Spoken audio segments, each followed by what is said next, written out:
Amen. May gabi sa tanan, no? Sa tuwa. Welcome to our family camp karon nga year.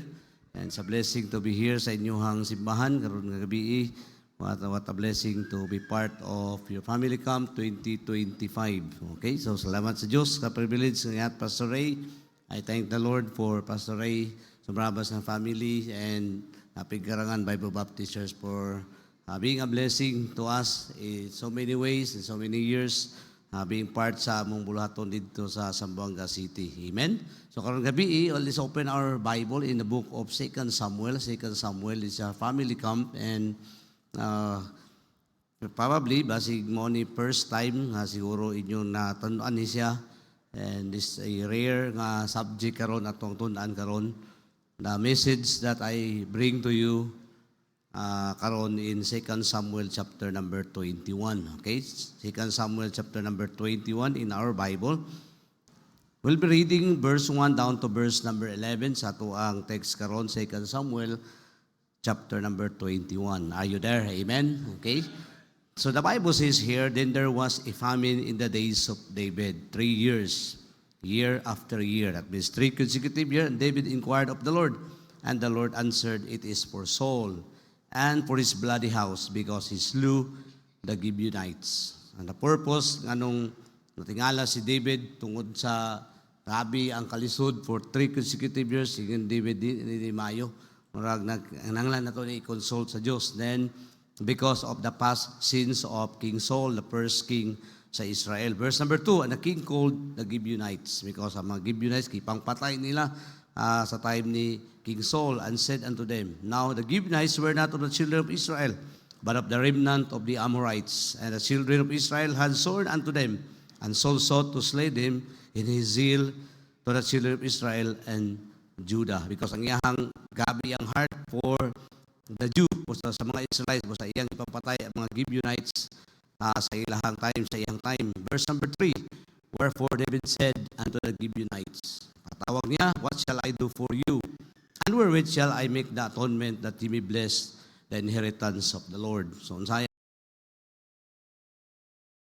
the famine sa amuha, nakakita kong kaabing kalisod. So, unsa akong ibalo sa inyo para makover ang sin and mabless ang remnant sa Diyos.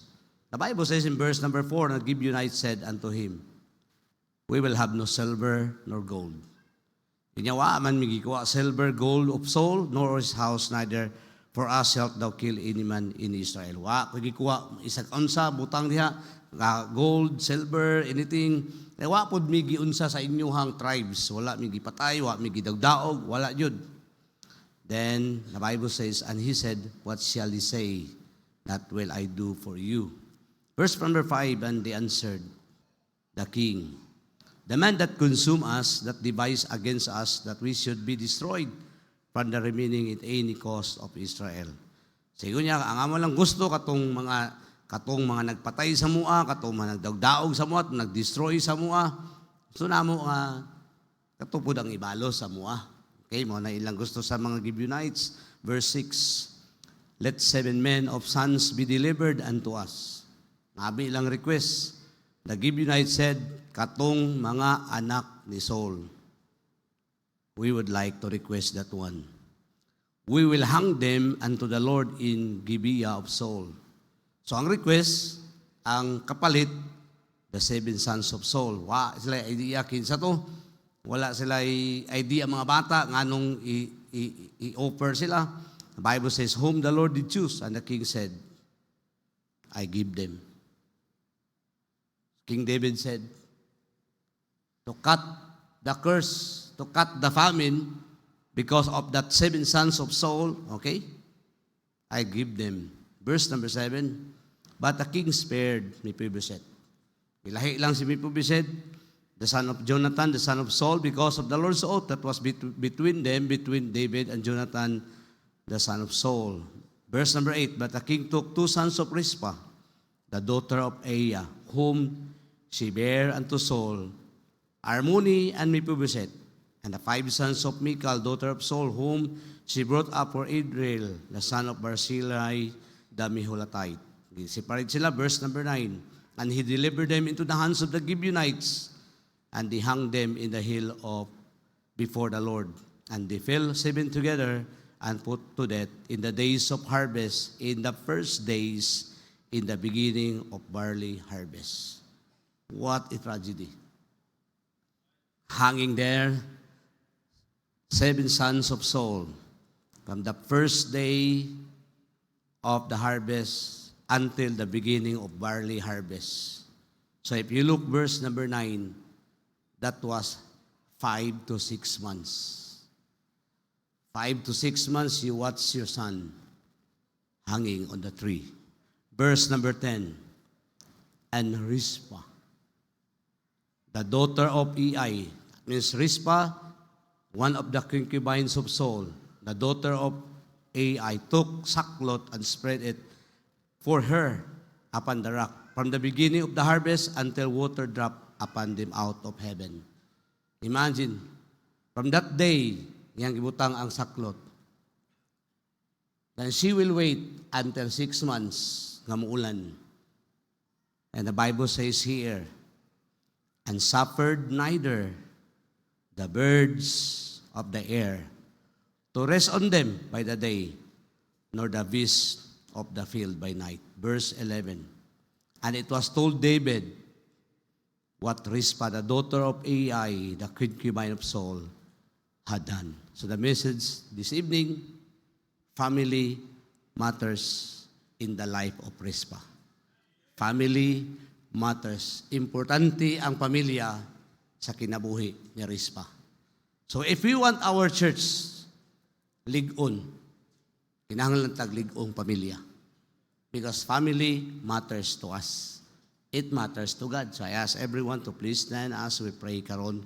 Nabi mga principles atong tun-an karon, and listen very carefully. Some of this one atong matun-an inyong dunggan. So we'll pray. Heavenly Father, Lord, salamat sa text nimo gihatag 2 Samuel. What a lady. What a mother nga imong gihatag a life of Rizpah. Then Lord, among tanawon as a pastor, as a parents, we watch over our sons there on the tree. Wala gid sila idea sa sala sa ilang mga ginikanan. And Lord, nagpray me. Karon Lord gabi imong gamiton imong banal nga espiritu, your word also to change lives. Use me, I'll pray. Salamat Lord that every family matters to you. Salamat Lord kay imong grasya gipaabot nimo sa mua. Salamat Lord kay dili inani ang amuang sitwasyon. Salamat Lord kay gitagaan mi nimo og grace nga makadungog mi sa maayong balita kaluwasan Lord. Basig na diri, di pa siya sure, malangit siya. Enough is enough para sa iyang mind nga iyahang gibarugan nga mali nga kaluwasan is only by Jesus Christ alone. It is our faith and receiving Him as our personal Savior, nothing more. And Lord God in heaven, naghangyo mi bahas na diri every one of us, parents, mga ginikanan, mga leaders, nga nagpray mi Lord, imo ming tagag kaalam ko to understand your precious word. Salamat sa grasya nimo in Jesus name. Amen. Sit down. Amen. Family matters in the life of Rizpah. Who was Rizpah? Kinsa na si Rizpah? Wala say enough information gihatag sa tuwa kinsa siya nga babae, pero ingon sa Bible isa sa mga concubine ni Saul, no? King Saul, the first king sa Israel. So there was a time sa time ni David as a king kay siya man ang second king, iyang gidumanaan, he was a man of war. Pero tangan siya sa time of peace, tingala siya na may kalisod nga among naagian, na may famine. So what's wrong? Tanaw niya sa leader, unsa gid sayop ani.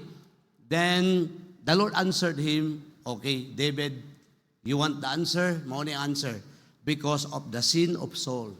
He slew all the Gibeonites. Iyahang gipang patay ang Gibeonites, which is, dili sila pwedeng hilabtan, dili sila pwedeng so iyang gipatawag mga remnant, mga Gibeonites. Niya, unsa akong buhaton sa inyo, as the context illustrated here. So, unsa man akong mabuhat sa inyo ha? Unsa man ako ang pwedeng mabuhat para kining curse makat ni siya. And by the way, kamong mga batanon, kamong mga young people na nadiri karon, kung kung gusto ninyo nga maayo inyong ginikanan, nagdako mo sa pamilya, walay Bible, walay Jesus Christ, walay kamatuoran, then this is the best way to start nga ikaw mo cut og curse. Amen?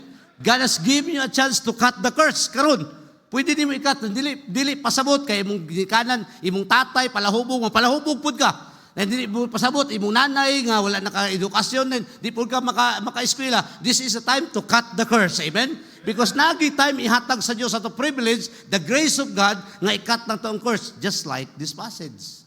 So gusto namo i-cut ang curse kung saan siya ang among nasod naglisod gud. David said, "What shall I do for you, the Gibeonites?" I give you nice answered, "Okay, King David." Kabalo gid mi, wala mi gikuha sa kay ka, wala mi gikuha sa inyo ha, wala mi gikuha neither gold nor silver, wala mi gikuha niya sa inyo bisan kamay, wala mi nang hilabot sa inyo ha, wala mi nagpatay sa inyo, wala mi nagdaog-daog sa inyo ha, pero katong mga nagpatay sa mua, katong nag-consume sa mua, katong nag-destroy sa mua, pwede mi mo balo sa ila ha. Alawas, pwede na mo ihang katong anak ni Saul, the 7 sons of Saul.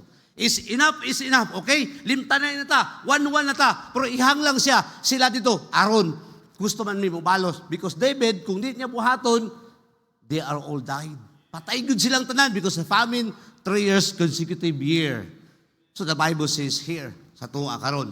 So that's why, ingon ni David, okay, I will spare Mephibosheth because Mephibosheth, ang anak, the lame, na sila'y covenant ni Jonathan, dili niya pwede hilabtan, iyang i-preserve. Sige, okay. Sige, kanang ang 7 sons ni Saul, ibitay dito. Ay pa sa, katong 7 sons of Saul, wala man sila hinanahuan ato. Wala man sila labot ato, gihibo sa ilang tatay. Wala sila idea kung sa panghibo sa ilang tatay. Pero imagine, gihang sila dito sa tree. And as a mother, naka dito, gitanaw ni mo ang imong anak, gibitay dito, the 7 sons niya, na dito. And those boys, nga iyang gitudluan, those boys nga iyang gibantayan sa lamok, iyang gipakaon, iyang giatiman sa mga sakit. Then all of the sudden iyang makitaan gibitay diha sa tree. Then the Bible says here, dili siya pwedeng manghilabot sa ilaha up until rain time. So that means ang rainy time 6 months pa before nga before siyang ma-rescue dito sa tree. So therefore in the last 6 months iyang buhaton niya, the Bible says here, wala niya gi-allow, the birds will come. Because as the days come, as the weeks come, as the months come, later on, magbigin siya og baho. Magbaho siya kay, wala naman dito, patay naman sila, gihang sila sa tree. Imagine, ang imo ng anak. So as a mother, nasa dito sa stone, nasa dito sa tanaw niya, iyang mga anak, gibitay niya sa tree. Then usaon niya, then later on, the birds meal sa baho sa iyang anak. Hinahinay ang mga birds nga mulupad dito sa lawas sa iyang anak, then tuhikon niyang anak, then tuhikon niyang ilong, ilang dalunggan, ilang lawas, ilang tiil, then hanging there, mga blood niya, mga stink, manimaho na. Then later as a mother, she was crying. Gitanaw niya, unsaon man ako ni, ako mga son. And he began, iyang paghitaan niya pamaagi. Later on, iyang tanaw niya. Because ang iyang desire niya, nga dili makaon iyang anak. So she began, ngunit siya, hey bird, get out of here. Get out. So dagan siya diri, dagan po siya diri. Because those 7 sons, she loves them all. Gigugman niya. Imagine, paakon siya sa langgam na sa mga vultures and uban-uban diyan ang mga mananap. Then, hey, get out of my son. Get out. And iyang buhaton niya. The Bible says, wala gud na gitugutan nga nay makadagpak sa lawas sa yamat for 6 years. Imagine, ang unsa ka kapoy, unsa ka pressure sa ginikanan, then ang sagol, ang sipon, luha, the regret, daghan dili ma-explain ang kasing-kasing as a parent, as a mother, nga naa diya ang iyahang anak, gibitay, gikaon sa langgam, giulod, dinimaho, for 6 years, for 6 months, at iyang gi-destroy, hawa diya langgam, hawa diya. Oh, 7 boys. Oh, grabe, kapoy man to kayo. Kapoy kahit po kayo, every single day, maghulat siya until ulan, kaya nga naman, diya, mahunong ang curse. Pagka mata niya ugma, sa Bible, wagid siya rest. Grabe yung eyebags, grabe na siya kaniwang, grabe yung regrets siya kasing-kasing. What happened to us? Wala man yung kinasanawan akong mga anak. Why is it na sila diya, nahang diya sa tree? Nga di wala man sila sila. Yan na pong labayon, yan na pong tusuko ng mga birds. Hey, get out here, get out. Wow, 7, 6 months, 5 months, 4 months, so tiring. Because in the life of Rizpah, every son matters to her. Every son matters to her. So that means, na mga ginikanan diri sa tuaa, sa parents, basig na diri. That's why ang atong mga anak, ato siyang sultian, because naay mo adto sa atong anak, hey, get out wrong friends. Yaw-yawan ta sa atong mga mama, sa atong papa, hey, ayaw gid ka mag-uban, ana. That's wrong, friends. Ayaw gid ka mag-inom, ayaw gid ka magpatato, magtarong gid ka sa eskwela. Hey, iyang buhaton for the rest of our life. Why? Because every family matters most. Every family matters most. So every parents karon, every pastor karon nasa tuwa. So I thank the Lord for Pastor Ray. We have this youth camp. Amen. We have this family camp. We have those events. We have Miss Yuma. We have Family Sunday. We have everything Sunday. Why? Because gusto siya mag-install sa inyo ha. Because every family matters to Him. Amen. So every time nga mag-influence sa inyo di Mayo, he will say, hey, get out of my members. Hey, get out of my family. Hey, get out there. Get out there. Get out there. Why? Because every one of you matters to him. Matters to the families of Bravas. Why? Because they love you. They are here to give your life. Gihatag na yung kinabuhi para sa inyo. So therefore, tanan attack sa yawa, tanan attack sa kalibutan, tanan attack sa mga di Mayo. Iyang paningkamutan. Hey, get out. Just like Rizpah. Just like Rizpah. Amen? So that means ang inyong mama ninyo, ayaw mo katingala mga young people. Kung atong nanay o tatay, magyaw-yaw sila. Why? Because they want to get out the wrong influence of your life. Ayaw ka katingala, masabtan mo kung mangiginikana na ka, mamingon sila sa imo, magtarong kang eskwela, mag-study. Ayaw sa ng friends, ayaw sa ng uyab-uyab, ayaw sa pagpatato, ayaw pag-inom, ayaw pag-sugal. Why? Because you are matters to them. Sometimes ang atong mga anak na ito, abila, kung sa man niya akong ginikanoy, kiji man kayo ni. Dili sila kiji, they are the one that protected you. Just like Rizpah, nanawan niyang mana, hanging on the those on the tree. What's the idea? Ito wala sa idea sa sin. Iyang gitanaw niya, my son, usawa ni, what a terrible day as the days pass by. Kapaluwa mo, kung magubain yung kinabuhi, ang atong mga ginikanan, di katulog tungod sa tuwa. Mag-remind sa tuwa every day because gitudluan ta of first of all, the principle. Our pastor and our parents to the principle.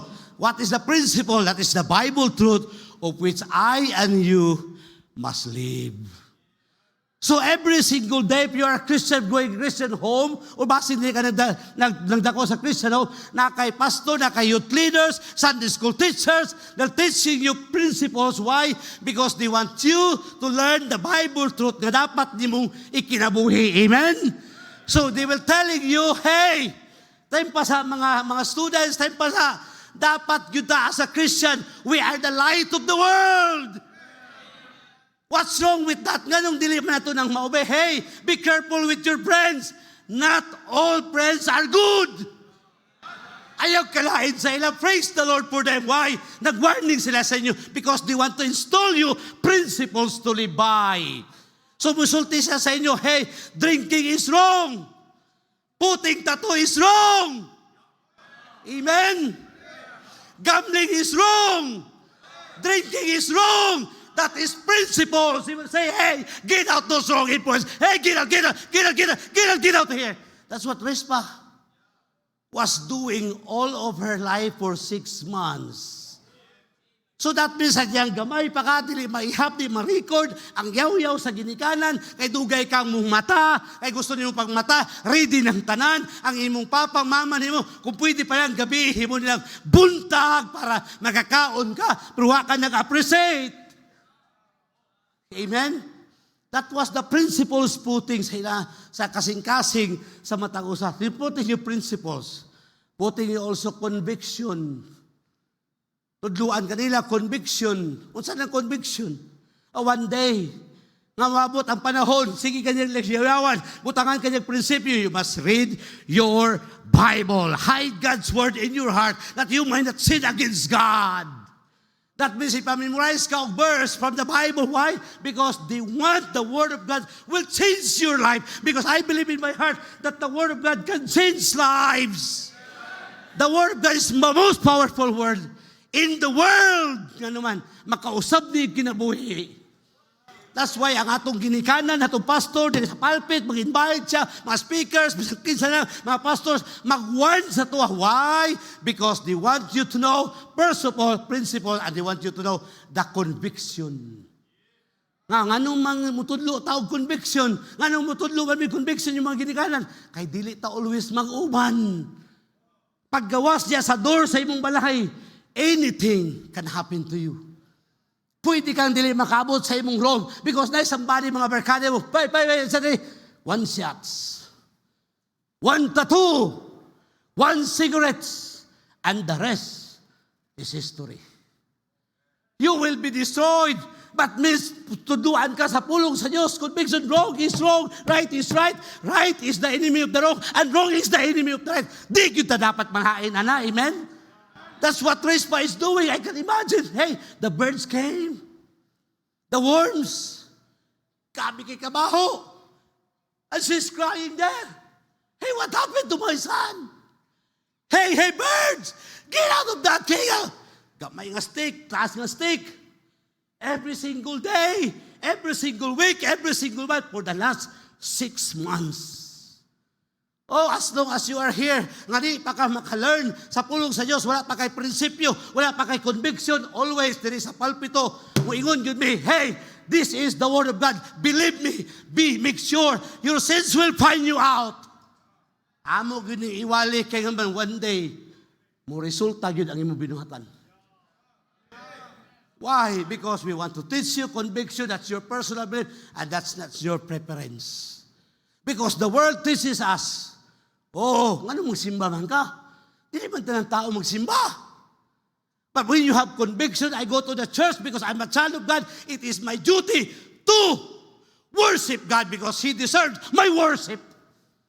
That's your conviction. Sunday is Sunday. Sunday is the Lord's Day. Sunday is not Suroy-Suroy Day. Sunday is not Labada Day. Sunday is not Rest Day. Sunday is a worship day. Conviction sa kasing-kasing nga dili ta pwede magtudlo sa kalibutan sa tuwa. That's what Rizpah is all about. Hey, those birds. Hey, get out of bird. Get out, bird, get out. Get out. 7 sons. Every single day, iyang atusukon ang mga birds, iyang tusukon ang mga langgam nga natin to. Hey, get out of my son. The worms, the sting, nga baho na kayo. Because every son matters to her. Do you think ang ginikanan na to, bisag unsa pa mo kadaghan, do you think malipay sa magubay mong kinabuhi? Do you think kung walay gugma si Pastor Reza, do you think we have family camp? Do you think we have activities sa church? Why? Because every child of God matters to us. Because your price is the death of Christ on the cross of Calvary. Your soul matters to God. Ang wala lang nagbali-bali sa imo, it is the devil. He wants you to go to hell and rejoice with him forever. Pero you know, as long as there is Bible, and will say, hey, enough is enough. Your thoughts to go to heaven, good works, is not right. That's wrong. The way to go to heaven is only the Lord Jesus Christ. Bar down it. Bar down it. When our pastor said, hey, Sunday we have our event, and Saturday we have our soul winning, we have our gospel class, we must passing out the gospel class, we support missionary, we love to pray for them, we need to pray for one another. Why? Because they are watching us, putting us principle and conviction. And that principle and conviction, it will become your standard. Because everyone here, nga na sila, ang mga tao, na sila mga grupo. Like mga grupo, 37,000 sect all over the world. 37. I asked 3 guys, halisa mo dali, kamong dua, or even come over here. Listen very carefully. This is family matters most. So let's suppose, this is your standard. Before you will reach standard sa imong kinabuhi, before you will have the policy sa imong hunahuna, sa imong kasing-kasing, before nga makaingon ang kalibutan, oh, what kind of that person? Anong man na siya nga tao? They're reading their Bible, they're bringing their Bible, they're passing out, they're winning souls, they give their missions, they give their tithes, they're serving God, they attend to the choir, they attend to the ministry, to the church. Before na niya nabutang sa iyang kasing-kasing, first na ay, alisa, principle. Na ay principle nga gitudlo sa iya, ha? Okay. Read your Bible. Read your Bible. Read your Bible. Memorize verses. Amen. Go to the church. Be honest with your tithes. Amen. Give your faith, promise, mission, commitment until such time na butang sa imong kasing-kasing that principles hinahinay igunit sa imo. Before na kay standard, the conviction na sa imong kasing-kasing. Naana kay conviction sa imong kasing-kasing. Muingon ka sa imong kasing-kasing, oh, mauni ang conviction sa kuha.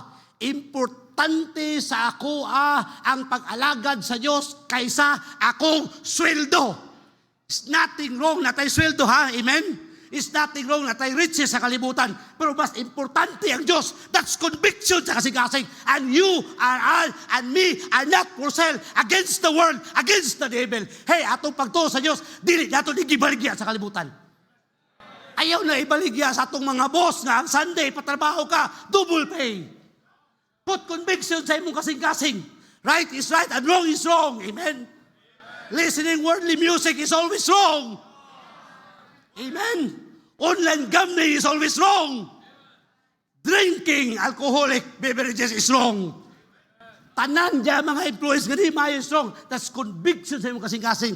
Kaya one day, kanang sa imong trabaho, kanang sa imong eskwelahan, kanang sa imong silingan, wala na pastor, wala na ginikanan, magsulti nimo. One day, rispaget hard. Threw away those birds. Killing those birds. Hapakon ka lang mga langgam na. Ngayon mga langgam, kusog kay mukaon sa dalunggan sa iyang mga anak. Sa tiyan sa iyang mga anak. Sa tiyan sa iyang mga anak. Ang mga bako, yan ang giagwanta. Kabalo mo, ang pastor natulog na tanan. Ang pastor mata pa. Ang pastor maguna-una sa inyo saan ka matubo. Why? Because they want you nga mapuslan ka sa Diyos. Because every family members of the church matters to the heart of the pastor. Amen? Matters to the heart of your parents. Imong mga ginikanan, grabing trabaho nila. Bisan gabi na manarbaho gyapon kay gusto siya makahatag og balon sa imwa, makapalit og nilungag mga pagkaon sa imwa. Pero asa man kagadto, adto-adto kang internet kape, adto-adto kang imnanan, adto-adto kang sugalan. Hey, think about them. Because you are matters to their life. Daghan mga ginikanan karon na stroke. Sayo kay na stroke. Sayo kay nangamatay, sayo kay gibutang sa lungon, kay nganuman, ilang mga napertigyo sa lawayo na. It's time for us, amen, as a Christian that believes the Word of God, hey, enough is enough. Mga igsoon, undangon na ito na. Let's make our life nga makapahimaya sa Diyos. O later on, that conviction holds you. One day, you will walk to the world, and the world says, saan na ako nagtungban yung tawhanan eh? Because kung ang kalibutan naa sila stand, ang ilang standard kita. Kung naay barug ang kalibutan, kung manimba na sila diha, ang ilang baruganan, anong nanimba sila? Dapat ang mga baptist. Amen? Dapat. Kung naman sila, maingon sila, mag-undang, nagigkuanig, hinangal sa akong kinabuhi, mag-undang, nagigubutag si Kirilyo, ani akong lawas, dapat ang makita nila kita. Dili ang doktor musulti nila. Ang atong life nga, atong gipahimaya sa Diyos, one day, you are on way. The Bible says we are the living epistles read unto all men. Every single day, muagi ka sa imong silingan, madto ka sa imong classmate, madto ka sa eskwelahan, sa trabahoan. Ikaw ang buhin sinulat nga mabasa sa tanan mga tao. Amen? If the world has a stand, it must be the Christian is their standard. If the world has a standard, Christian must stand out in our standards. Why? Because we have the standard nga maoy nagran sa itong kinabuhi. That's what RISPA is doing. That's what RISPA is doing every single day. Saving sons of soul. Wala sila idea unsay nahitabo sa ilang kinabuhi nga anong inani man ni. Pero how Rizpah protected her son. Amen. Wala man kay connection kay pastor. Pero nganong buhatan ka niyang program, nganong magbata siya sa sayo, nganong iya kang ampuan, nganong iya kang bisitahan, nganong kang istoryahan, nganong iya kang studihan, nganong mabasa sa Bible, iwali siya, nganong man, because you are matters to Him. Wala lang ka nag-appreciate, anak. Dili lang nato na makita, that's what is Rizpah. Ang iyang mga anak, nakabalo, anak. Wala na idea. Ang gihimo sa ilang nanay. Oh, I do not know if that son of Saul was saved. For what I'm appreciate, ang gihimo sa ilang nanay. Mao po na gihimo sa atong mga ginikanan. Mao po na gihimo sa mga pastor. Because every child of God matters to our heart, and every children sa family matters the heart to our parents. That is why magtrabaho sila. That is why magpahago sila. That is why magsakripisyo sila. That is why tanan mga klaseng utang sa turko, ilang utangan because of us. Walang tanan appreciate. Tanan klaseng doktor, kwak doktor, tanan mga doktor nagsakita, wa pa tanan nga luwas. Maadto ta dito, aron ta, maayo. Wa tay idea na. That's what Rizpah is doing. Then, karon nakabalot sa Bible, enough is enough. Amen? Because every child of God, family matters. Family matters. Because they are teaching us the principle, they are teaching us the conviction, and they are teaching us the standard. Will that one day, that principle, that conviction, it become our standards. Nga bisan asa ka magtrabaho, bisan asa ka ibutang sa Dios nga lugar, mo stand out ka because naa na ning principle, naa na conviction. Bisan wala na imong pastor, wala na imong tatay, nasa imong kasing-kasing, hey, I really made this one. Why? Enough is enough because every family matters to God. Mauna atong gibuhat karon, family camp. I appreciate all the mother, I appreciate all our fathers, I appreciate all the pastors that are striving so hard, working so hard for their child. Sakit man na sa amuha kung na mga anak sa Diyos, wanig tanyarong. Muhilak man miya na sa tago, di mo makita sa inyo But in our hearts, grabe, griba mo kasing-kasing. Why? Because di na mo gusto daog-daogon mo sa yawa. Di na mo gusto daog-daogon mo sa kalibutan. That's why we'll use the weapon, prayer, and the Word of God, and the power of the Holy Spirit na mag-istorya sa itong kasing-kasing. Why? Every family matters to us. Every home matters to God. Every tatay, nanay matters to our Almighty God. Why? Because ang imong kalag, gibayran dito sa cross of Calvary. He shed His precious blood. Yang giantos ang laparo, yang giantos ang bunal na latigo, yang giantos ang 7 inches nga lansang, 3/8 na diameter, yang giantos dito sa cross for us. Because every soul here matters to God. Dili niya gustong mamatay ka, madto ka sa imperno. Dili lang kutob na nakadawat kay Jesus Christ, ang imong kinabuhi gusto sa Dios, magamit sa Dios. If you are Rizpah, unsa ka imong bation na imong anak diya gikaon sa langgam. Those 7 sons, day in, day out, week in, week out, month in, month out, for 6 months, standing over there, no coffee break, no cell phones, no Facebook, walay any pleasure sa iya. And she watched those iyang mga anak. Watching those birds, enjoying nga lami kayo nga karne sa iyang lawas sa iyang anak. The 7 sons that matters in the life of Rizpah. She didn't know what happened sa iyang bana. Wala si idea to. Ngayon siya gihimo sa iyang bana. Pero nadalahig siya. Wala man tayo idea. Kung siya itong kipanghimo sa itong mga tatay, nanay sa una. Nadalahig ta, pero it's time for us to cut the curse. Nga dili unta ta mo ang tulo mo pasa-pasa sa tuwa kung sila palahubog dili pasabot kita pud palahubog. We cannot put fingers sa ilang inani ta karon. Because every one of us has his own decision. Pwede na tayo makadecide because we have the Bible. Nana ni Biblia, na tayo pastor, na tayo church. I praise the Lord for that. For us, we have a good life. Nga unta, nga dili makitaan sa ato mga siligan, mga tao, mga believers, nga mga baptist, wala gibless. Nga makitaan nila, wow, it's a good thing to be a Baptist. Oh, there's something in a Baptist na wala sa mua. Because we have God in our hearts. One day, that's become our standards. Because our pastor and our parents teaches us the Word of God. And later on, we have that conviction, the principles and convictions always nga magunit sa imo wherever you go. Mga igsoon, wala gyud maayong i-offer ang kalibutan sa tuwa. Wala gyud. Ayaw gyud sugot nila. Ayaw gyud. Ayaw gyud. Ayaw gyud. Ang yawa wasay maayong plano sa imuha. Ayaw sugot nila.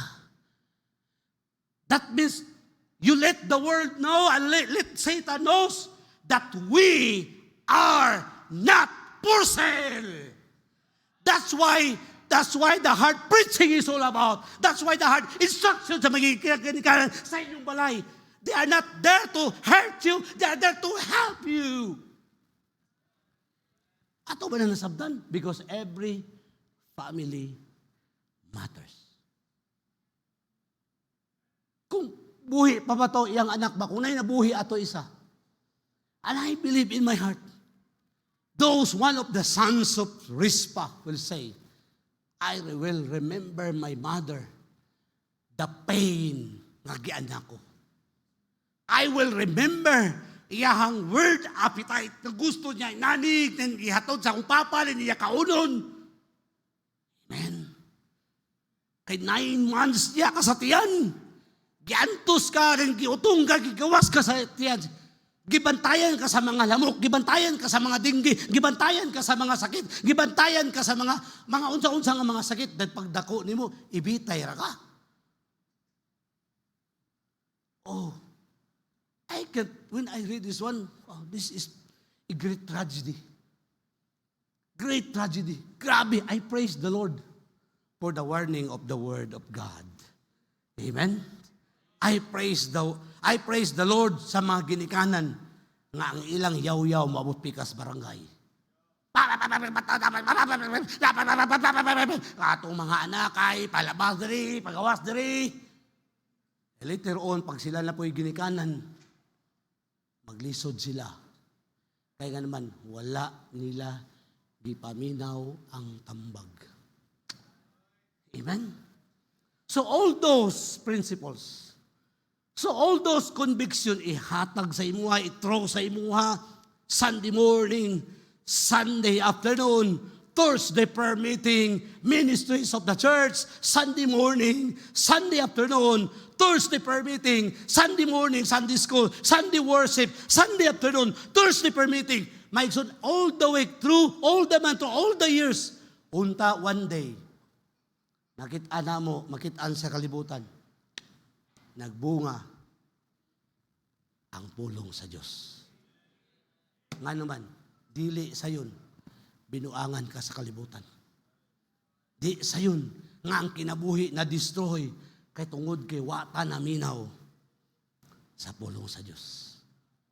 So family matters in the life of Rizpah. Amen? So family matters in the life of our pastor.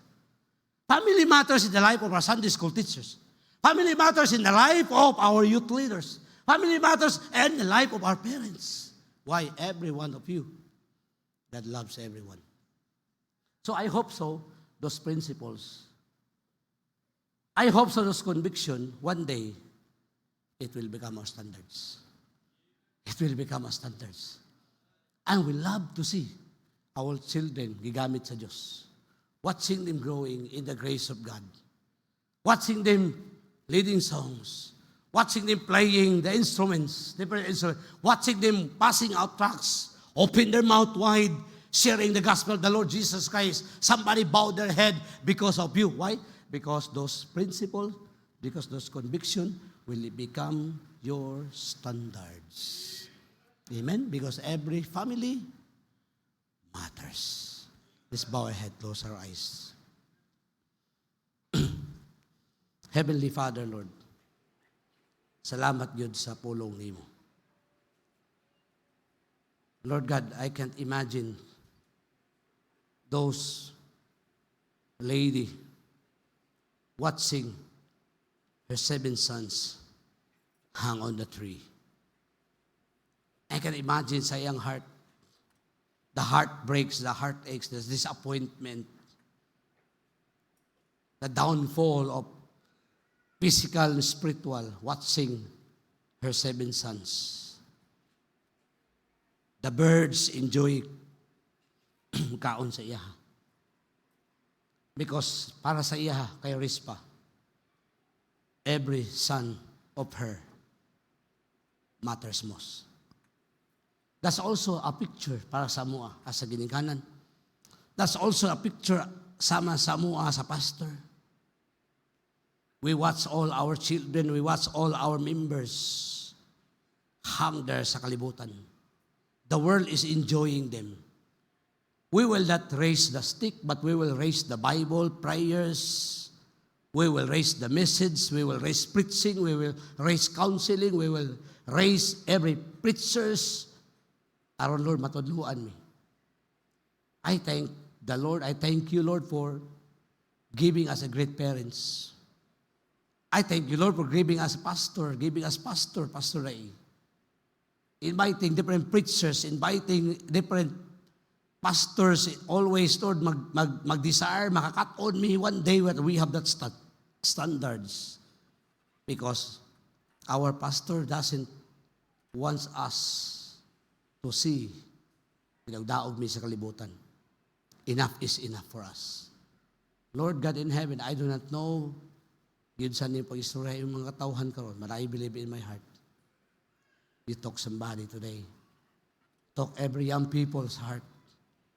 Every heart of our youth must realize every children matters in the heart of their parents. Every member of the local church matters in the heart of the pastor. In Jesus' name, amen and amen. Thank you, Pastor. Manindog ta palihog, maghimot ta ning invitation. I ask everybody to please stand up as you bow your head and close your eyes where the piano will play very softly. First of all, I would like to give the invitation. Nakakaroon, nag-appeal ka nining family camp. I know, dili tanan nakasiguro na maka-adto sa langit human sa atong kamatayon. Mungutana ko niyo, are you sure? Kung kuhaon sa Ginoo ang imong kinabuhi, are you sure you're going to heaven? Every soul matters in the sight of God. Importante ka sa Ginoo. And Diyos nahigugma kanimo. The Bible says, for God so loved the world that He gave His only begotten Son, that whosoever believeth in Him should not perish but have everlasting life. Tingtak na sa kagabion karon, I want you to think about yourself. Are you saved? Kung kuhaon sa Ginoo ang imong hinulaman nga kinabuhi this evening, are you sure na ikaw moadto dito sa langit? Mingon ka, Pastor, I'm sure. O mingon ka, Pastor, I don't know where I'm going. Pinaka-importante kay nga butang because ang imong kalag, importante sa Ginoo, nga imong madawatan ang kinabuhing dayon sa di pa kuhaon sa Ginoo ang imong kinabuhi. Only Jesus can save you. Kita tanan makasasala ug ang soul sa sala mao ang kamatayon. Ang kamatayon nagahisgot sa linaw nga kalayo ay kaduhang kamatayon. Maybe yung ka, Pastor, I want to be saved. Gusto ko nga moadto sa langit. Kay kung dili nimo madawatan si Jesus Christ kay mong bugtong og personal nga maluluwas. Kunya kuhaon sa Ginoo ang imong hinalaman nga kinabuhi. Without Jesus Christ in your heart, Itambog ka sa linaw nga kalayo. Mag-antos ka sa walay katapusan. But today, dunay paglaom nga imong madawatan ang kinabuhing dayon. Ibutang ang imong pagsalig ni Jesus Christ. The Bible says, but whosoever believeth on Him should not perish, but have everlasting life. Ayaw isalikway si Kristo sa imong kinabuhi. Dawata siya. Now Jesus Christ is knocking the door of your heart. He wants to, gusto siya musod, ya kanimo, gusto siya nga imong abrihan ang pultahan sa imong kasing-kasing o imong dawaton si Kristo. Now this evening, kung wa ka kasiguro sa kaluwasan sa imong kalag, ibutang ang imong pagsalig diha ni Jesus Christ. Ya pangayoy pasaylo ang imong mga sala. Ya dawata si Kristo karon nga imong bugtong og personal nga maluluwas. Maybe this evening yung ka-pastor, I want to be saved. Gusto na ko dawaton si Kristo nga akong maluluwas. Ipataas lang imong tuo nga kamot kay mailhan nga imong siyang dawaton. Ayaw ka uwaw. Dili baptist ang imong dawaton. O dili si Jesus Christ. Walay mayong buhat nga makaluwas nato. Walay reliyon nga makaluwas na to. Walay reliyon nagpalansang sa cross. But only the Lord Jesus Christ. Maybe may ka, Pastor, I want to be saved. Nataas lang imong tunga kamot. Kay mailan, ngay mo siyang dawaton. Ado na ba? Ado na ba? Pastor, I want to be saved. I want to accept Christ as my Lord and Savior. Gusto ko muad to sa langit. Raise your right hand. Come on. Ayaw ka, wow. Ado na ba? Ado na ba? Pastor, I want to be saved. Gusto na ko dawaton si Jesus Christ. Wala pa ko kasiguro sa akong kaluwasan. Pero gusto na ko dawaton si Kristo karon nga akong maluluwas. Come on. Ado na ba? Now I presume that all of us nagdawat na sa Ginoo. Mga ginikanan, remember this. Parents, when you disobeyed God, your whole family will suffer. Kung dili ka musunod sa Ginoo, the whole family, including your children, your wife, your husband, will suffer. Isa man yung diri, Pastor Ray, I'm praying nga ako, tagaan ko grasya sa Ginoo. I'm going to follow the Lord. Maybe God is speaking to your heart tonight.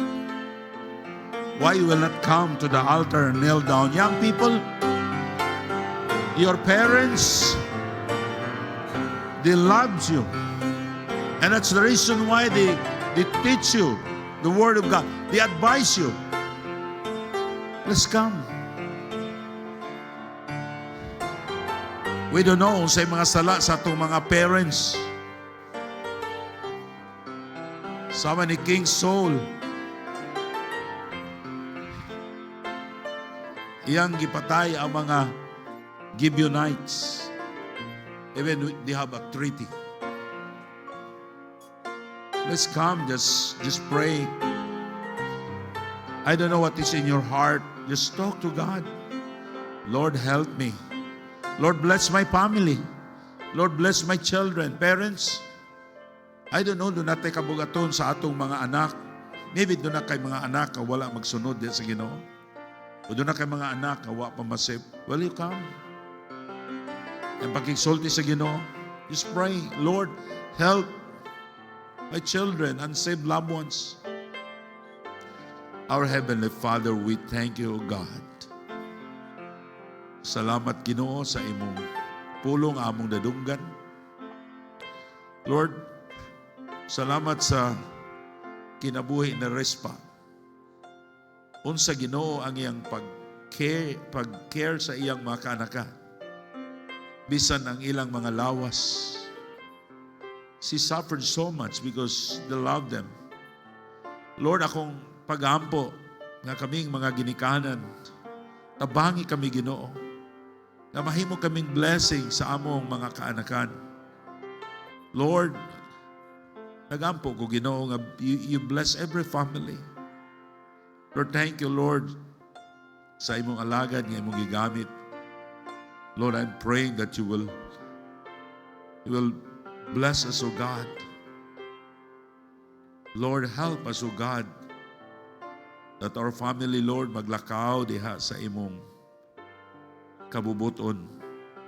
Nga mo makakaanakan, Ginoo, makita, Lord, nga kami imong mga katawhan. Tabangi kami, Ginoo. Lord, continue to bless, O God, this family camp even tomorrow, the last message kapag adadon sa imong alagad. Lord, I pray kung doon na mangganing, Ginoo, nga naan na kanamo nga wa pagin ma-save, Lord, I pray tomorrow, Lord, convict their hearts nga sila makadawat sa kaluwasan. Waya mong pagampo, Ginoo, nga walay bisan sa kanamo nga dili, Ginoo, makadawat sa kinabuhing dayon. Thank you so much for these people. They came forward, they prayed. Lord, bless their hearts and bless us all. In Jesus' name I pray. Amen.